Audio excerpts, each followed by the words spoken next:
नंतर जे प्रेम दिलं हे प्रेम माझ्या आयुष्यासाठी, माझ्या कार्यासाठी प्रेरणा देणारं प्रेम या ठिकाणी खरे असे या ठिकाणी ग्वाही देतो।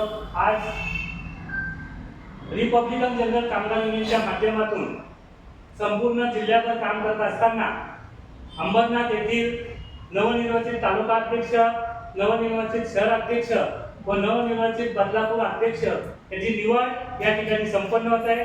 त्या प्रसंगी आजच्या या कार्यक्रमासाठी माझ्या समवेत खास करून उपस्थित असलेले आमच्या जिल्ह्याचे कर्तव्यदक्ष सरचिटणीस या तो एक नारा नसून त्या विचारावर चालणार आहे। तशीच ही संघटना डॉक्टर बाबासाहेबांच्या विचारावर चालणार आहे। या संघटनेचे संस्थापक अध्यक्ष सन्माननीय आमचे मार्गदर्शक रमेशजी भोईर साहेब आणि ज्यांनी या संघटनेसाठी ज्यांनी आशीर्वाद आणि मार्गदर्शन म्हणून आपल्या डोक्यावर हात ठेवला ते या देशाचे केंद्रीय मंत्री सन्माननीय रामदासजी आठवले साहेब, त्याचप्रमाणे या संस्थेचे आमचे युनियनचे सल्लागार रिपाईचे नेते सुरेशदादा बारसिंग साहेब व मी ही जी कामाची सुरुवात केली ती कामाची सुरुवात करताना आपण बघतोय की इथं प्रत्येक कामगार हा अन्यायग्रस्तामध्ये प्रत्येक कामगाराला न्याय देण्यासाठी तो प्रत्येक ठिकाणी फिरत आहे। स्वतःची आणि हक्काची संस्था ही संघटना असताना आपण त्यांना न्याय देऊ शकतो।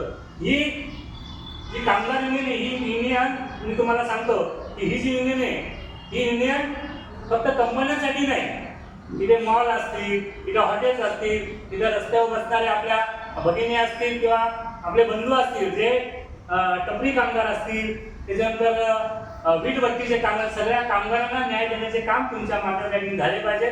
बघा, पद आज तुम्हाला पद मिळाले, पद मिळालं म्हणजे नेता होतो असं नाही। तुम्ही नेता कधी होणार? ज्या वेळेस तुम्ही कामगारांच्या प्रश्नांचे निवारण कराल त्याच वेळेस खऱ्या अर्थाने तुम्ही नेता व्हाल। आणि आज हे पद आपल्याला मिळत आहे आणि संघटनेचं पद घेऊन तुम्ही येथील अंबरनाथच्या तमाम जे असंघटित कामगार आहेत त्यांना एकत्र आणण्याचं काम तुम्ही केलं पाहिजे। ज्याच्या वेळेस आमची जिल्ह्याची गरज लागेल त्यावेळेस आम्ही सगळी मंडळी तुमच्या सोबत आहे। बोलण्यासारखं फार काही, परंतु वेळेचे भान ठेवून तुम्ही पण अधिक आपला वेळ न घेता आपण या ठिकाणी जो आम्हाला आमचा मान सन्मान केला त्याबद्दल मनापासून आभार मानतो आणि माझे छोटेसे मनोगत येथे थांबवतो। जय हिंद, जय महाराष्ट्र, जय सरकार, जय कामगार।